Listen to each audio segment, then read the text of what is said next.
Wednesday evening பசங்களுக்கு ஏதாவது snacks செய்யலாம் அப்படின்னு கிச்சனுக்கு வந்தேன். 2 பனானா, ஒரு பேர் ஃப்ரூட் இருந்தது. இது அப்படியே கட் பண்ணி குடுத்துரட்டுமான்னு கேட்டதுக்கு, என் பெரிய பாப்பா வேண்டான்னு சொல்லிட்டாங்க.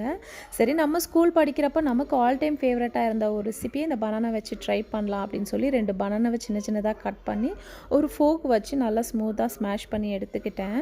நானும் என் தம்பியும் ஸ்கூல் படிக்கிற டைமில் ஸ்கூல் முடிச்சுட்டு ஈவினிங் வீட்டுக்கு வரப்போ என் அம்மா இது ஸ்நாக்ஸாக செஞ்சு கொடுப்பாங்க.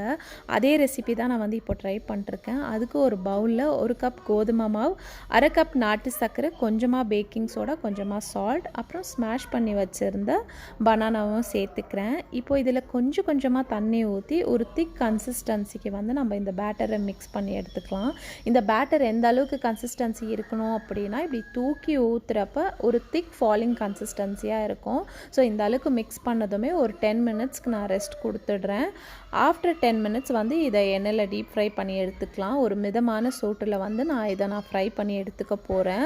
ஹை ஃப்ளேமில் வச்சிங்கன்னா மேலே கருகி உள்ளே வேகாமல் போயிடும். இப்போ நல்லா கோல்டன் ப்ரௌனில் வெளியே மொறு மொறுன்னு உள்ளே சாஃப்டாக சூப்பராக போண்டா தயாராகிருச்சு.